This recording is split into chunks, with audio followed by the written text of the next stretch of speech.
দই কাতলা। নমস্কার বন্ধুরা, কেমন আছেন সবাই? টুকরির ক্রিয়েশনে আরও একটি নতুন ভিডিও নিয়ে চলে এসেছি। আজকের রেসিপি দই কাতলা। এই দই কাতলা বানাতে আমি এখানে 6 পিস কাতলা মাছ নিয়ে নিয়েছি। স্কিপ না করে পুরো ভিডিওটি দেখবেন, আশা করি ভালো লাগবে। প্রথমেই আমি কাতলা মাছগুলোতে হলুদ, লবণ ও লঙ্কার গুঁড়ো ভালো করে মাখিয়ে নেব।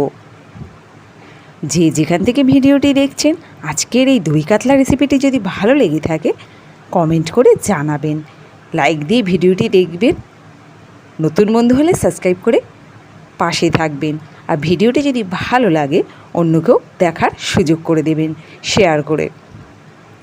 মাছগুলোকে ভালো করে হলুদ, লবণ, লঙ্কার গুঁড়োটি মাখিয়ে আমি 10 মিনিটের মতো রেখে দেব। তারপরে মাছগুলোকে ভাজবো। 10 মিনিট পর আমি আগে থাকতে গ্যাসে কড়াইটি বসিয়ে দিয়েছি।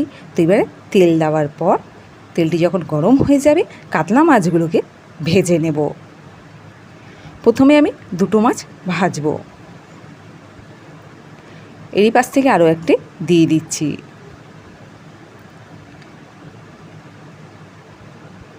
একটা সাইড ভাজা হয়ে গেলে আরও একটি সাইড ভালো করে ভেজে নেব। 2টো সাইড ভালো করে ভেজে নিতে হবে। প্রায় 30 সেকেন্ডের মতো 2টো সাইড মাছ ভেজে নিলাম। এবার একটি প্লেটে তুলে নিচ্ছি।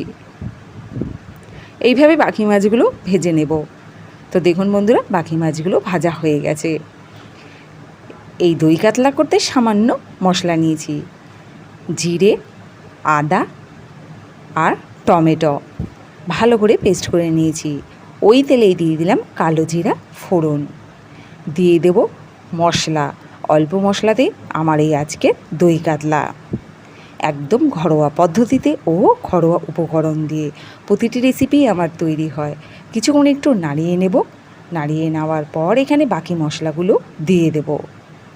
যে যেখান থেকে ভিডিওটি দেখছেন ভালো লাগলে কমেন্ট করে জানাবেন। আর সকল বন্ধুকে অনেক ধন্যবাদ। দিয়ে দিলাম লবণ, দিয়ে দেব হলুদ। এরপর আমি এর মধ্যে দিয়ে দেব ধনিয়া গুঁড়ো। তো বন্ধুদের বলবো, সমস্ত কিছু এখানে আমি আমার প্রয়োজন মতো নিয়ে নিয়েছি। আর টগরির এই প্রতিটি রেসিপি কেমন লাগছে কমেন্ট করে জানাবেন।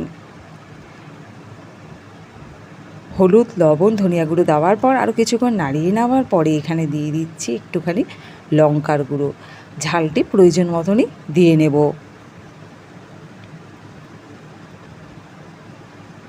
লঙ্কার গুঁড়ো দেওয়ার পর 2 থেকে 3 মিনিট সমস্ত মশলাগুলো ভালো করে এইভাবে কষিয়ে নেব। তারপর দিয়ে দেব টক দই।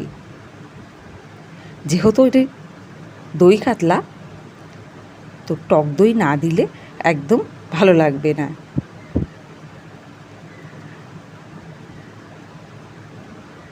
দই কাতলা তো রেসিপিটির নাম, তো দই কাতলাতে দই না বললে তো দই কাতলা হলো কী করে বলুন? দইটি দেওয়ার পর ভালো করে কিছুক্ষণ মশলার সঙ্গে দইটিকে কষিয়ে নেব, যাতে সমস্ত মশলার সঙ্গে দইটি ভালো করে মিশে যায়।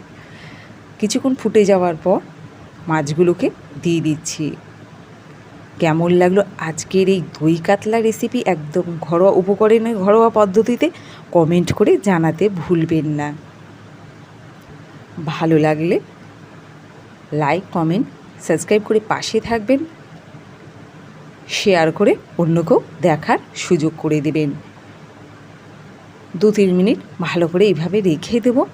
একটু ফুটে গেলে প্লেটে নামিয়ে নেব। তো চলুন আমি এবার দই কাতলাটাকে প্লেটে নামিয়ে নিচ্ছি। সঙ্গে থাকার জন্য অনেক ধন্যবাদ।